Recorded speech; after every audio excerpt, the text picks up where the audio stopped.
The CBS Radio Mystery Theater presents...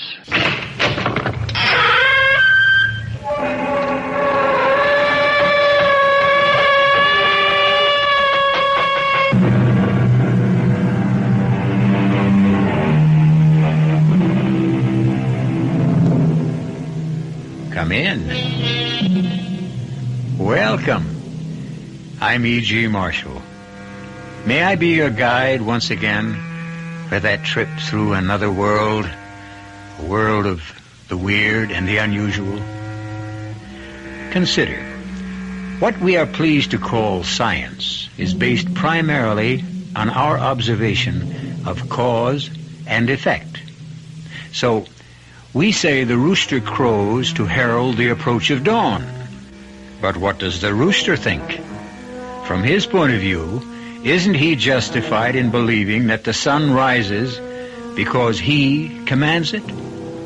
In the final analysis, it all becomes a matter of perspective, doesn't it? Hello, darling. Hi, dinner ready? Just about. Have a good day? Yes. Oh, I'm so happy, Carlotta. Does that mean you finally straightened out the problem that's been bothering you? Yes, I found out how to get rid of it. Wonderful. How? Like this, Edmund. Mike, what are you doing with that gun? What are you...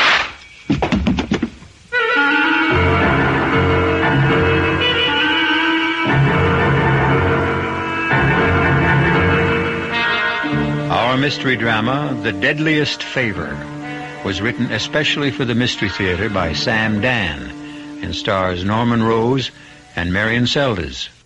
I'll be back shortly with Act One.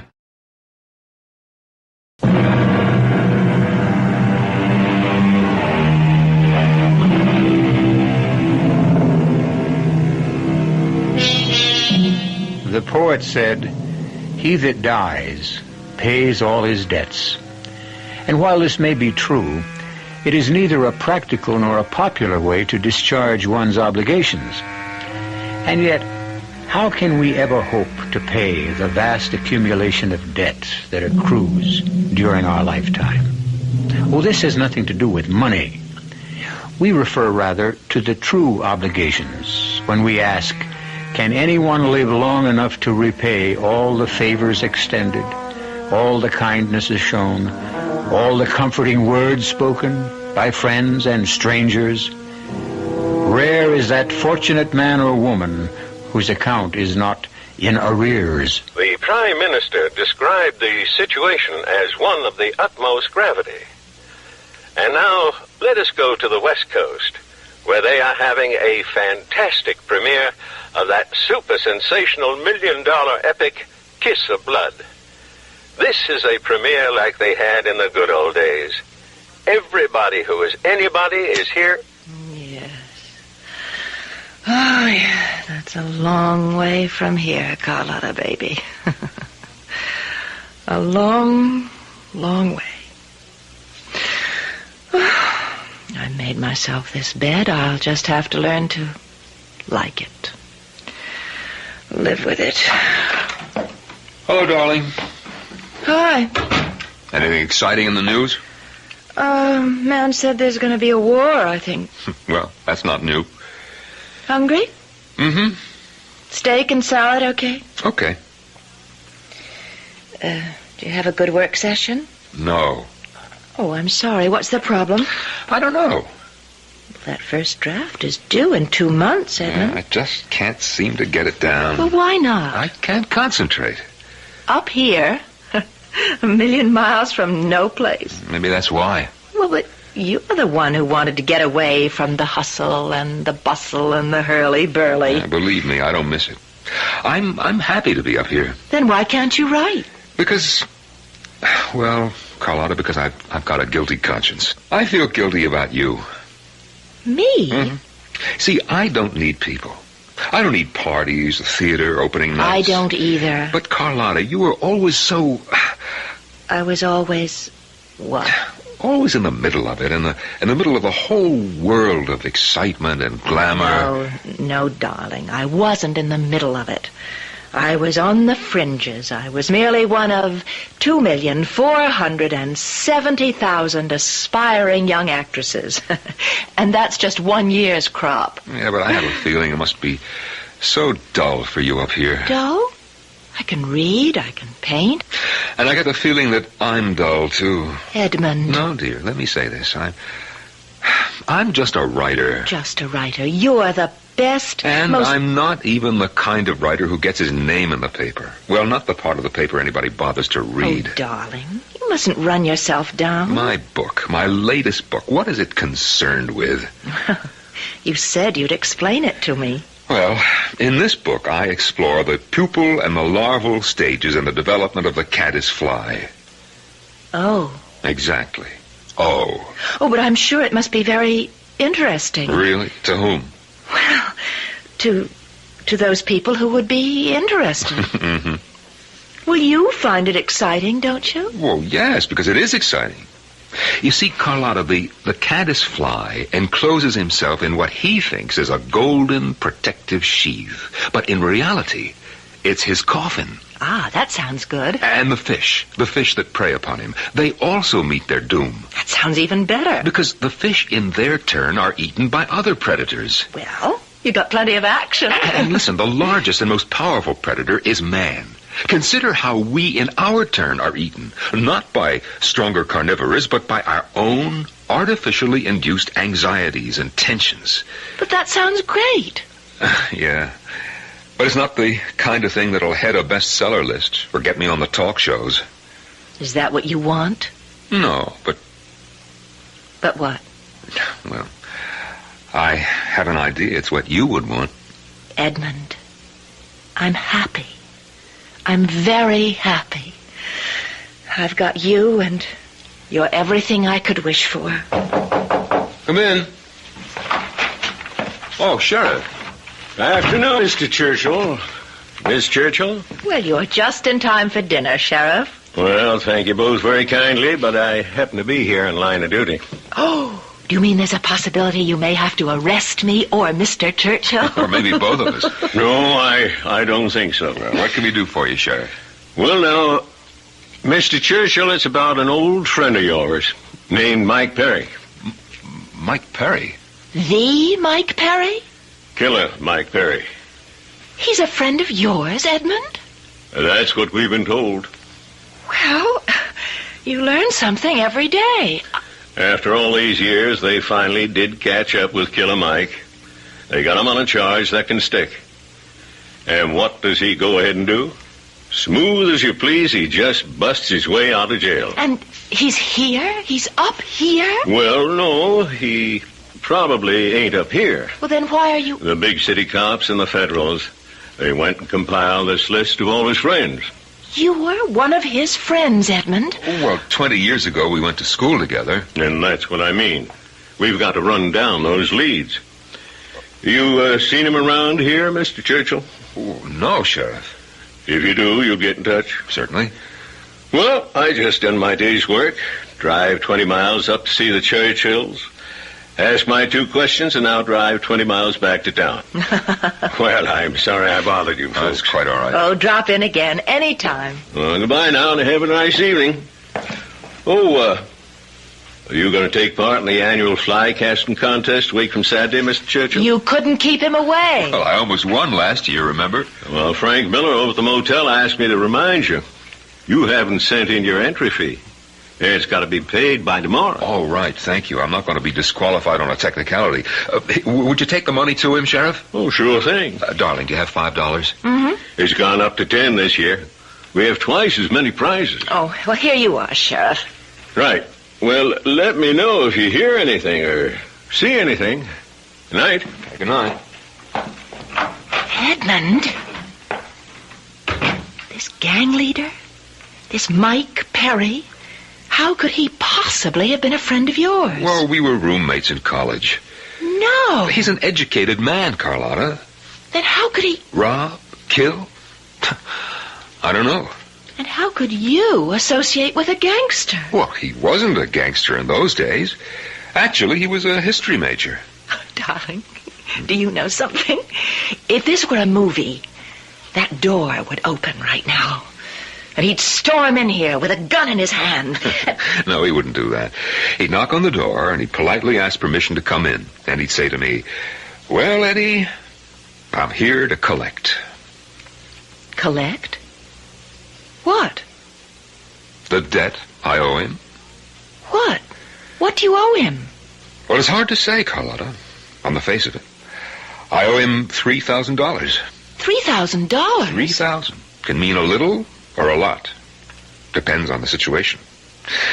To me, it once meant life itself. But you never told me. It was tuition and living expenses for my senior year.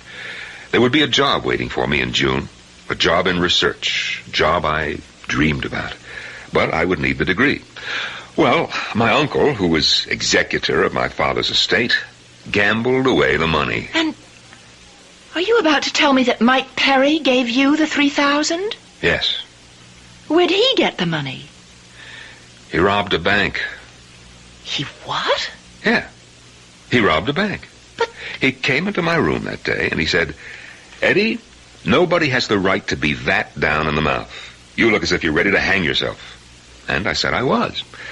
And he said, "Kid, tomorrow morning, I'm going to lay that $3,000 right in your hot little hand." And he did. And when I asked him where he got it, he told me. He robbed a bank. And you believed him? Oh, he did. I said to him, "How could you?" And he said, "They got plenty of money. They'll never miss it. But for you, it's the end of the world." And you took that money?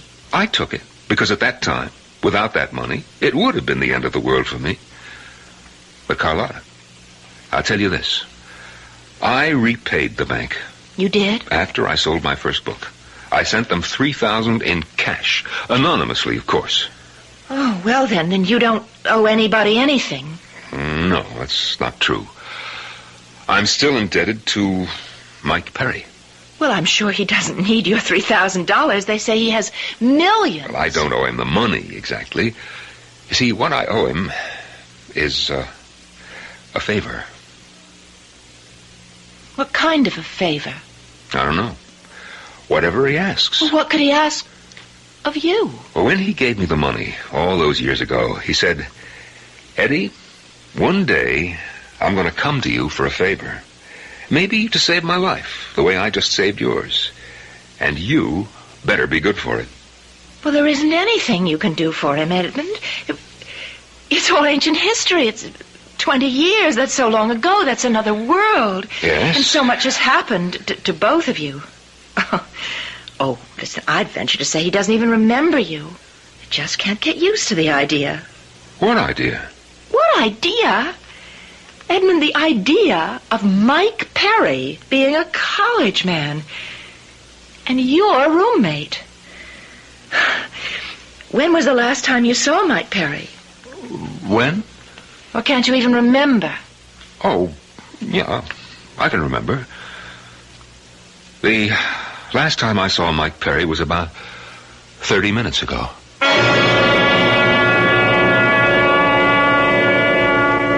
Look out for the quiet people. At any rate, Mike Perry, a lord of the underworld, has come to this remote mountain area to collect a debt of 20 years standing. But is Edmund Churchill ready, willing, and able to pay it? I shall return with further news of the principal and interest shortly in Act 2.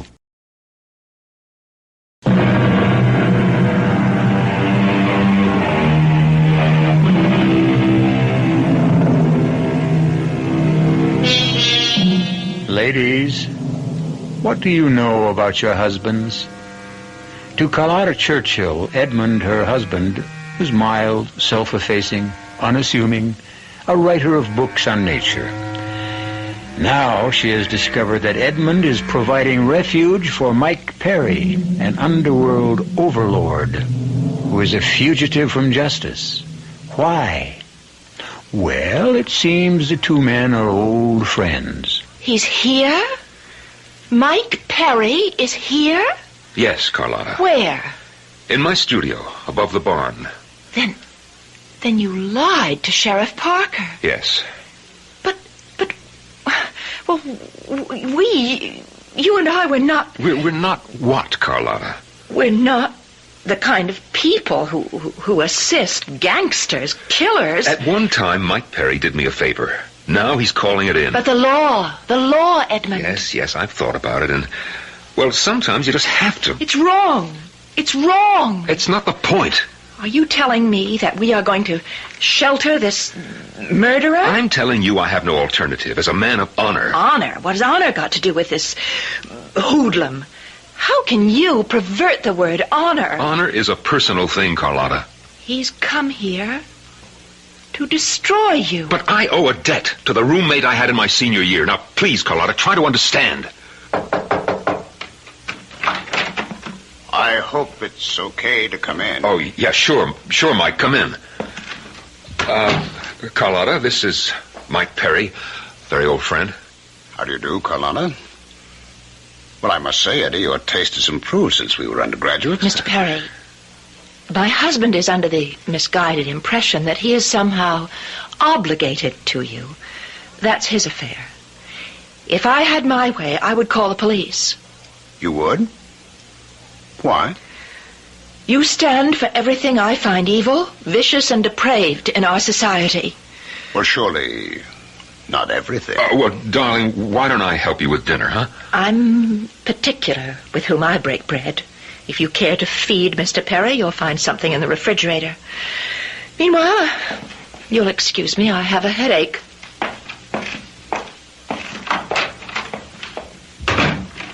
You know, Eddie, I don't think she likes me.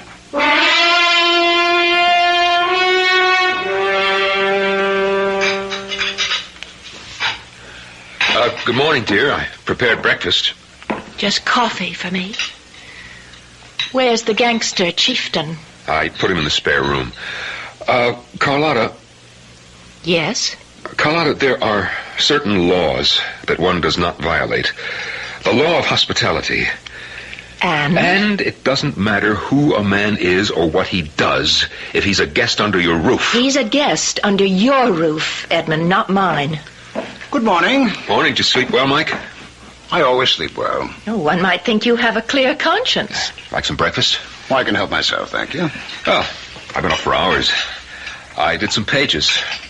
Now I'll cast a few flies, sharpen up for the tournament, and maybe catch a few rainbows for lunch. I'll see you both later. Well, alone at last. If you'll excuse me, Mr. Perry. Oh, no, don't go. If my presence is so distasteful, I'll leave the table and have breakfast later. Thank you. Tell me, Carlotta, why do you hate me? You flatter yourself.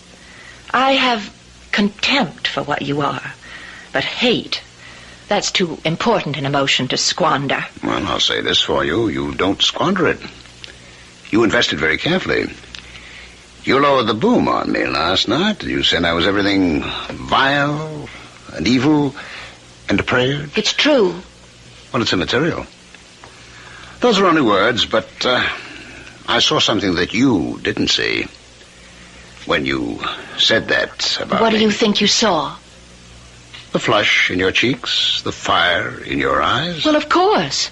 I was angry. Yes, I know. But show me a person who really hates something or someone. I'll tell you why. They hate because they're afraid. Afraid of what? Of themselves. They instinctively know. They're fascinated by that something or that someone. Are you saying that I'm fascinated by you? Aren't you? No, don't answer that right now.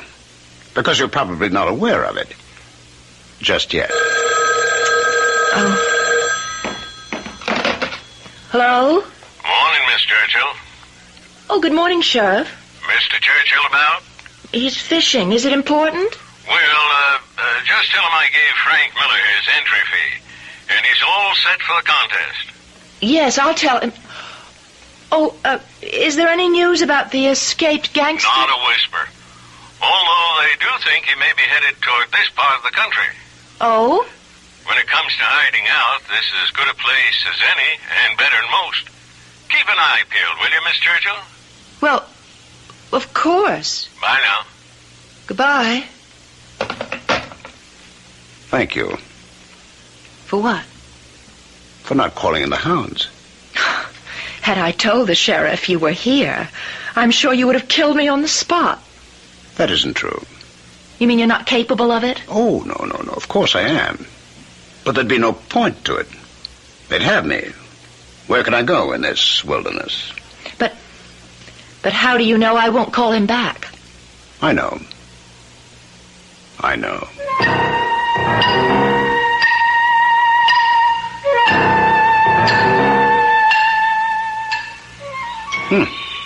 You've got a good highlight on the cliffside there. And your shadows are remarkable. What are you... What am I doing here? Well, I thought I'd take a walk. You're not a bad painter. What would you know about it? Oh, I'm quite a patron of the arts. Haven't you heard? Oh, I can imagine. No. People like the Medicis and the Borgias, they robbed and they killed. Yet they practically financed the Renaissance. You know, you have delusions of grandeur. Why did you quit? Quit what? The theater? I was never in the theater. Oh, that isn't true. I saw you at a play. It was 10 years ago. I'll never forget your performance. You have developed flattery into a fine art. It was a great performance. What happened? Nothing. Tell me the truth. I told you. Nothing happened. I had a bit part in an off-Broadway play. I had one scene, and I stole the show. The critics raved, and... and that was the end of it. It couldn't be. I never got another job. That's impossible. No, it's the way things can work out or not work out in the theater. So I decided to go back to school and get a degree and maybe teach. And you married your professor. That's right. And you've been miserable ever since. That's not true. Now go ahead, tell me. Tell me you've been deliriously happy. Nobody is deliriously happy in this world. That's not true. I am. You? Oh, yes. Because I live. Every second of every minute of every hour. I have everything I want. But you can be shot down at any time. And you can get hit by a truck. You abdicated from life. I'm reconciled to it. Reconciled? You? I saw you on the stage. I saw fire and ice. Excuse me. Where are you going? I'm going back to the house. Yes? Please, I said I'm going back. Well, of course. You know why? You're afraid. Afraid of what? Of this? Let go of me. Please let go. Oh, now, who are you kidding? Oh. Now, I'll let you go. I despise you. Oh, sure.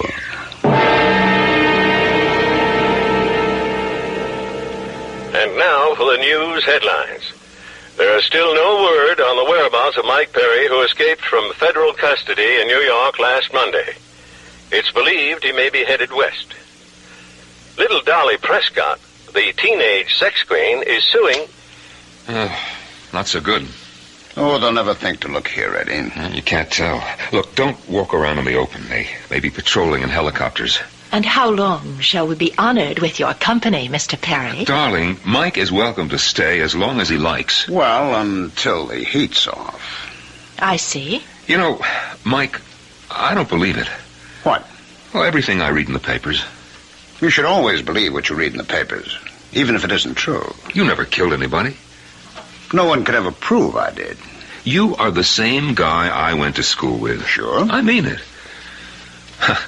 Well, I don't know what's gotten into me, but I'm writing again. 26 pages yesterday, and 9 this morning already, and I'm going to get back to that typewriter. Will you both excuse me? Oh, sure. You know how it is when you're hot. See you good people at cocktail time.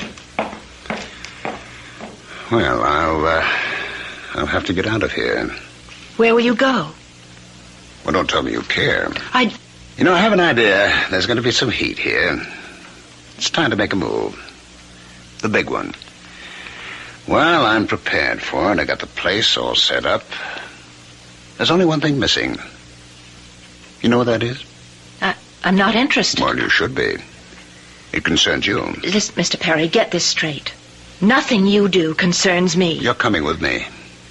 Where? Ah, I caught you. Your instinctive reaction was not to say no, but where? We're leaving the country. What makes you think... I want you. And I get what I want. It's that simple. And besides, you want me. What gives you that idea? As of right now, you don't have the courage to take what you want. It's all right, I'll help you. And what makes you think I want you? You mean you want what you've got now? Eddie? This hermitage, a million miles from nowhere? I'm happy. Oh, yes. Doing what? Every year that goes by is wasted. Soon you'll be old. Too old. Where are you running to? You see, your problem is with timing. You quit the theater too soon. You stayed with Eddie too long. Make your move. Now. You'll never get another chance. Please. Please keep away from me. Why? Because I'm right, huh? You know the poem? Full many a flower was made to blush unseen and waste its fragrance on the desert air. Don't waste the fragrance, baby. Don't. Mike, That's better. Oh, that's much better. What about Eddie? Eddie? Oh, we'll take care of Eddie. What are you saying, Mike? I'm saying we'll just let things work out. No. Don't move.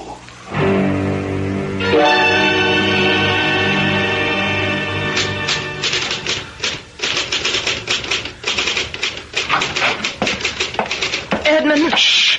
Let me just finish this paragraph. I know just how I want to say this, and if I stop, Carlotta!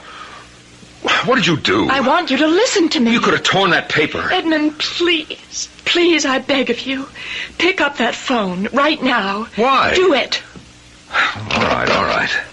Now, when the operator comes on, ask her to give you the sheriff's office and tell Sheriff Parker that Mike Perry is here.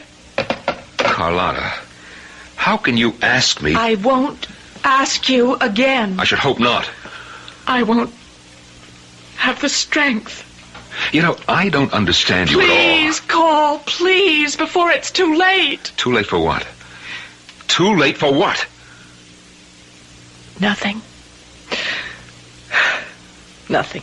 You mean you became so excited over nothing? I tried. Oh, Edmund, I tried. Whatever happens, at least I did try.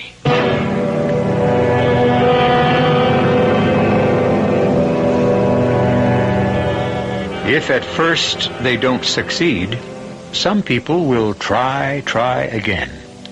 On the other hand, there are others who quit. And there's a lot to be said for both points of view. Will she try again to convince Edmund? If so, how hard? Everything will be revealed in good time when I return shortly with Act 3.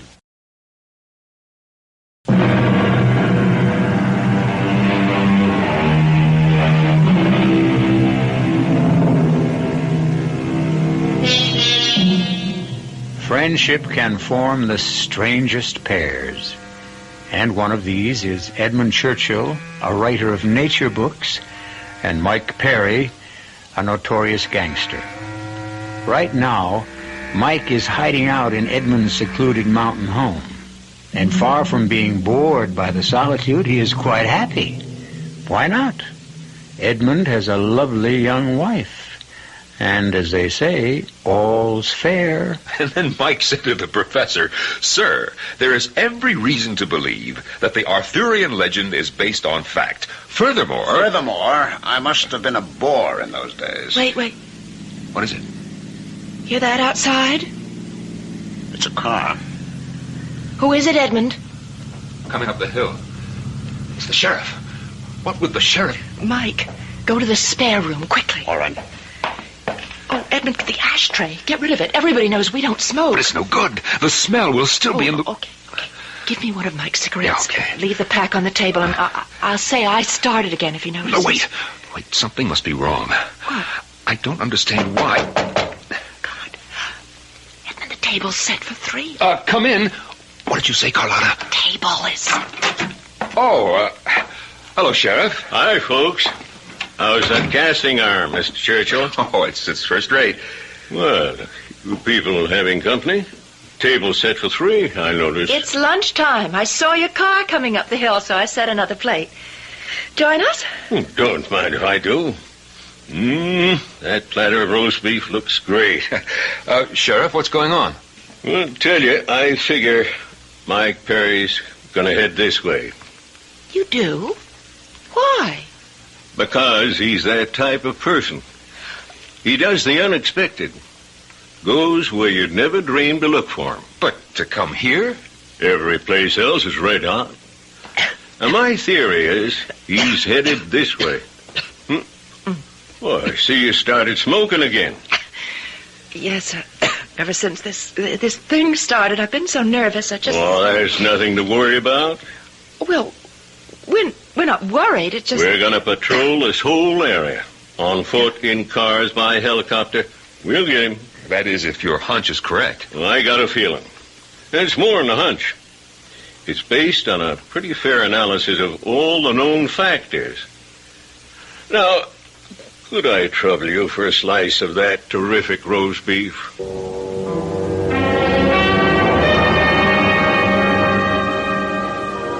Morning, Carlotta. You slept late. Where's Eddie? Oh, fishing. That's become a big thing with him. He's got the contest coming up on Saturday. We have to get out of here. Mike. I don't like that sheriff. Oh, he's just... Just what? A hick constable? Don't sell him short. He makes smart moves. But where could you go? Where could we go? Remember that we. Well, where? Out of the country. But what's the good? You'd be extradited. What for? Well, for... I'm not wanted for crimes like murder. All I have on me is income taxes. Maybe embezzlement. There are plenty of places where they can't extradite you. But... Come with me. But... Edmund... I said we'd take care of Edmund. No! Carlotta, come into a new world. The world of the people who have power.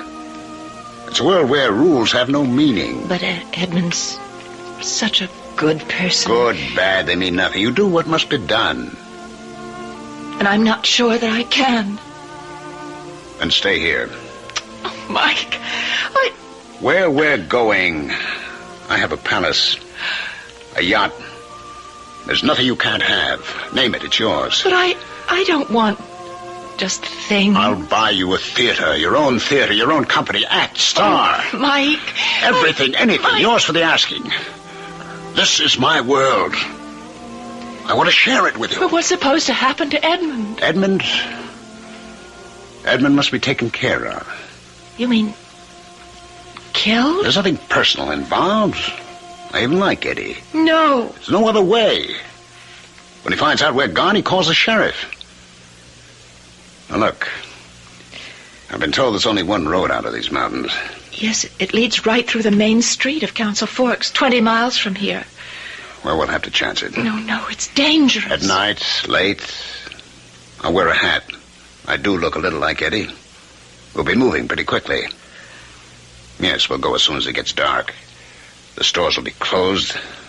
No one will be on the streets. Mike, it's still a 3-hour drive through these hills before we get to the turnpike. Suppose the sheriff should call here. He won't. Oh, how can you be sure? Call him. And here's what to tell him.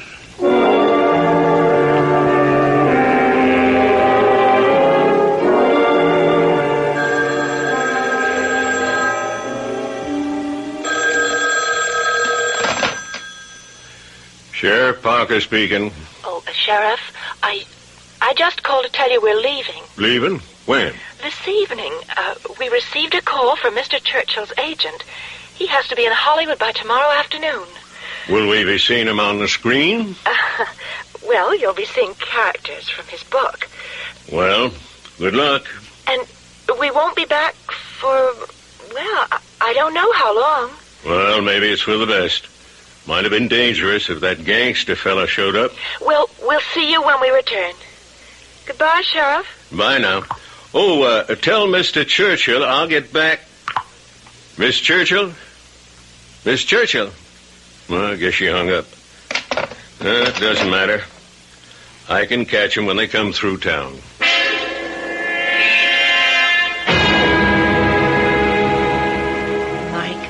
Mike, You what? Oh, I'm not sure. Of what? Of anything. Come here. No, that won't help. Yes, it will. Oh, Mike. I'm so frightened. You should be. You know why? You're crossing the line. Promise me you won't hurt Edmund. Of course. Are you packed? Yes. Okay. When he comes in, you go out to the car. You won't hurt him? Promise. I promise. Well, greetings. Well, just in time for a drink, Eddie. Oh, I'm in great form. Shame you can't come to town with us Saturday and watch the contest. Well, I'll keep him in. Fix you something, darling? Who? Me? Join us? I don't think so. I feel so... it's a little stuffy in here. I think I'll get a breath of fresh air. Listen, Carlotta. I appreciate this. What? Well, what you're doing. It's plain you have no use for Mike, and you're going against your code of morality. I know it's uncomfortable for you, but you're doing it for me, and, well, I think you're wonderful. Goodbye, Edmund. Goodbye? Where are you going? Oh, just for a walk. Well, Mike, here's to us. Yes, Eddie. To us. She's right, but she doesn't understand how it used to be between you and me. Of course not. But after this is over, we're finished, Mike. We're square. If that's how you want it. It can't be any other way. That's right. It can't be any other way. Mike, what are you doing with that gun? Well, you see what I'm doing. I'm aiming it. Mike, why? Because I have no choice. As you said, it can't be any other way. Oh, why? I mean, why do you want to kill me? I don't want to kill you, Eddie. I have to. And therefore... Mike, it's me. It's Eddie. If you stand still, Eddie, you won't feel a thing. Mike, no! Mike! You killed him! Yes, I killed him. But you promised! I promised I wouldn't hurt him. And I didn't. He died instantly. Oh, no. Oh, I didn't realize. Yes, you did. You did. No, I don't want to go with you. You have to go. You have no choice. You just crossed the line.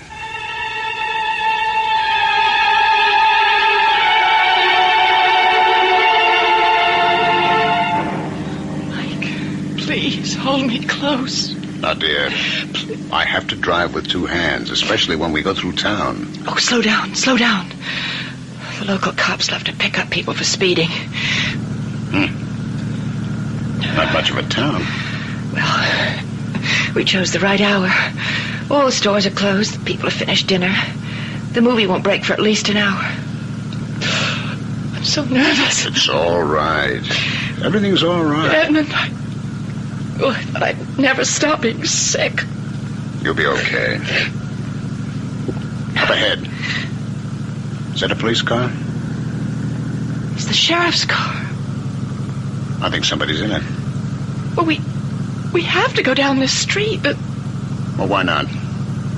He can't suspect anything. It's dark. He won't recognize me. Look, as we go by, you wave at him. All right. There's nothing to be scared of. Now, give him a loud, cheerful goodbye. And a big wave. Hi, Sheriff. Hi, Miss Churchill. There. You see? There's nothing to it. We're in the clear. You don't have to look back. Mike, he's pulling away from the curb. Well, okay. That doesn't mean he's after us. Mike! He's following us. Now, don't panic. Maybe he's heading someplace else. Where? This road leads away from town. There's nothing for more than 80 miles. He's after us. Why? I don't know. What do you mean you don't know? You know everything. Shut up. He's after us. Look, he's gaining on us. I'll lose him. He wants us. Oh, God. Hold the wheel. Hold the wheel steady. Steer. Don't shoot at him. I got a gamble. He hasn't No. hit his radio yet. I can stop No, it. don't. Steer to the right.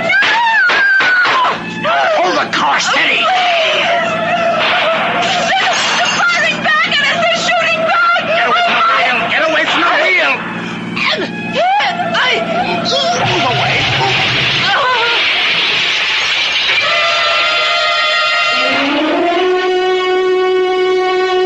And I have with me here the man who captured the fugitive gangster Mike Perry, our own Sheriff Pete Parker. Sheriff, what's the story? I didn't know anything. I saw them drive by in the car, and I thought it was Mr. Churchill with her. And since he was not going to be here for the fly casting tournament on Saturday, I wanted to give him back his entry fee. After all, it was $10, and that don't grow on trees, you know.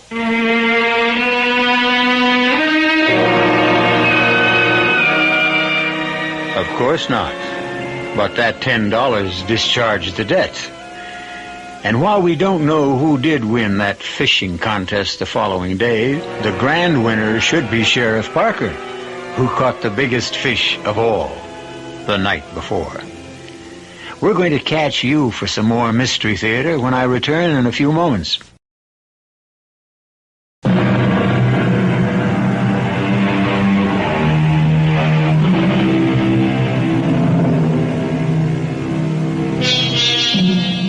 Certain emotions slumber inside each of us. We lead lives that may have nothing to do with our true desires. And then one day, a Mike Perry can arrive to awaken a Carlotta Churchill. Well, we certainly hope there are no Carlottas among our listeners. And if any of you are even contemplating a Carlotta-like move, tune us in instead. You'll get all the vicarious enjoyment with none of the actual penalties. Our cast included Marian Seldes, Norman Rose, Ralph Bell, and Dan Ocko. The entire production was under the direction of Himan Brown. Now, a preview of our next tale. William, don't let that gun touch my headstone. Sorry, Mother. You have much to be sorry for. I could not help it. Mother, I love her. I must. You broke your sacred oath, sworn on my deathbed. You will have cause to regret it, but more so the bride who will never be yours. This is E.G. Marshall inviting you to return to our Mystery Theater for another adventure in the macabre. Until next time, pleasant dreams.